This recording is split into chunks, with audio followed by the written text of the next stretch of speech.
right, we've got Miami head coach Jim Larrañaga, you got redshirt junior guard Kameron McGusty. We'll open up with a statement from coach, and we'll go into questions. Well, coming off of the Duke game and knowing that Louisville is very, very tough at home here, and we're very short-handed right now, we decided to start the game in a zone, which we never do. Didn't work so good. We fell behind 30-10.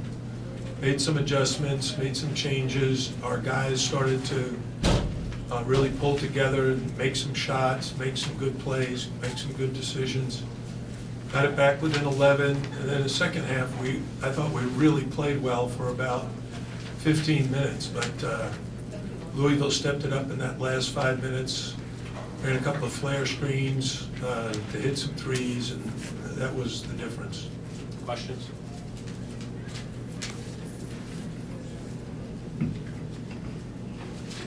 Any questions? All right, thanks. Coach, one right here. Sorry to keep you, got just on one. Chris seemed like he wasn't getting the looks that he wanted in the second half. What were they doing to contain him, or was he just having a night where shots weren't falling? I thought he played pretty darn good myself. In the second half specifically, Well, I I mean, the field. the game is two halves. He had 13 at halftime. We needed other guys to step up. Cam stepped up, different matchups in the second half, and he ended up having the hot hand. And when you got a guy with a hot hand, you go to him. It's not a reflection of Chris playing bad or missing shots. It's that, DJ Vasilovich, who's also a very fine scorer, he did not score, in the first half until there was like a minute to go. And then he hit a couple of free throws and made a three, and all of a sudden he's got 5. We're trying to really take advantage of our 3 guards who are our 3 leading scorers. So, it's not just Chris, it's Chris, Cam, DJ who provide that. Yeah, I don't have the box score in front of me, but I think your team shot less than 30% for the game. How much of that do you attribute to just missing open shots or Louisville's defense? Well, I think there's 2 things. The first is when we got ourselves in a rush and didn't make any passes, came down the floor and shot quickly, we didn't make any of those. And so I'm guessing we might have taken 12 to 15 shots like that. When we didn't, I think we shot a good percentage, but when you go like 0 for 15 or 1 for 15 on shots and you don't make any passes, then it's a problem. For Cameron, what was different from the first time you guys saw Louisville this year, and were you able to take anything out of that and implement it in tonight's game plan? First time we played them was our first game. We're a new team. We got a lot of new guys, so I think the difference is just the chemistry. We got a lot more chemistry. We move the ball better, and we play better defense now. Coach, you got it to 5 back here. You got it to 5 twice. The second time, Perry made that move to the lane, and then he had another shot at McMahon. Perry got into the lane though and created towards the end. They really kind of hurt you. Can you just kind of talk about what he does out there offensively for them?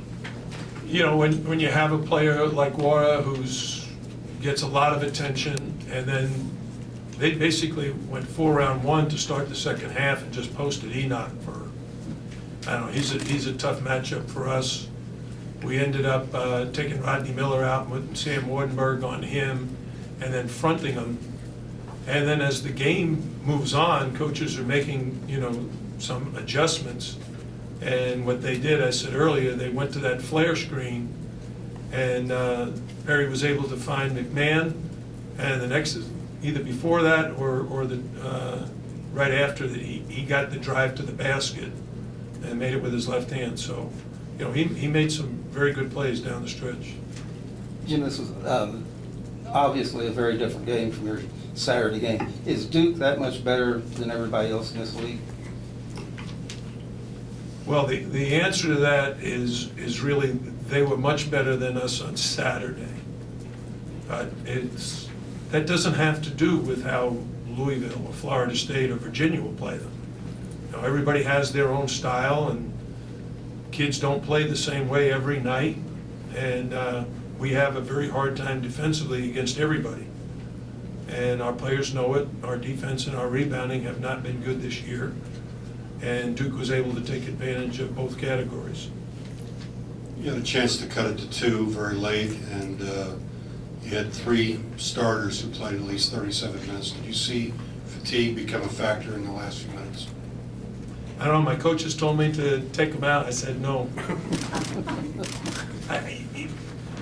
You only get so many opportunities to play a top 10 team on their home court and be within 5 points with just a few minutes to go. And the only guys that can get us to the finish line are those 3 guards, because the other guards are freshmen. I'm not going to ask them to do that. And the front court guys are not scorers. They don't score a lot of points. So I take those guys out, which I did in the first half, to rest them for just a few minutes, and the lead ballooned from 6 to 16. So our choice is they play for the rest of the game. They can rest tomorrow and Thursday because we don't play until Sunday. 2 more questions. This is for Cam. What did you all do different, you thought, in the second half that made you all, cut it to 5 and get back in the game? I think we, guys started hitting some more shots. We started to move the ball side to side a little more. We got more penetration to defense. Our flow and our rhythm, our offense finally started to come together. So I think that helped us a lot in the second half. Last question from Jody. Coach, you mentioned a little bit, but can you just, the lay of the land, you've seen Duke and Louisville back-to-back now of the ACC, Boston College beats Virginia, just kind of where everyone is in this league right now? Well, if you ask me, we've got the toughest, especially January schedule in the conference. Played Louisville twice. We've got Duke again at Cameron. We've got Florida State. We've got a really, really tough schedule. So, and we're banged up quite a bit. Haven't seen everybody. So the question about how Duke compares to everybody else, I don't know. I watch games on TV, but the league is different this year than it has been in quite some time, since I've been in the conference.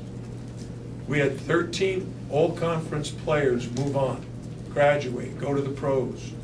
And so there are a lot of new faces. I think one of the advantages that Louisville has is they got an older veteran team. I mean, just look at their ages, 22, 22, 23, 23, 23. I got guys on my team still 17 years old. And we have a 4th-year player in Sam Wardenberg who's 20. So he's 3 years younger than the guy he was going against. And anybody that follows college basketball knows experience means a lot, age means a lot. It's normally those guys that carry the load. That's what you see in Louisville. It doesn't mean they're gonna, beat every team, but they're gonna be right there. Thanks, everyone. Thank you. Thanks.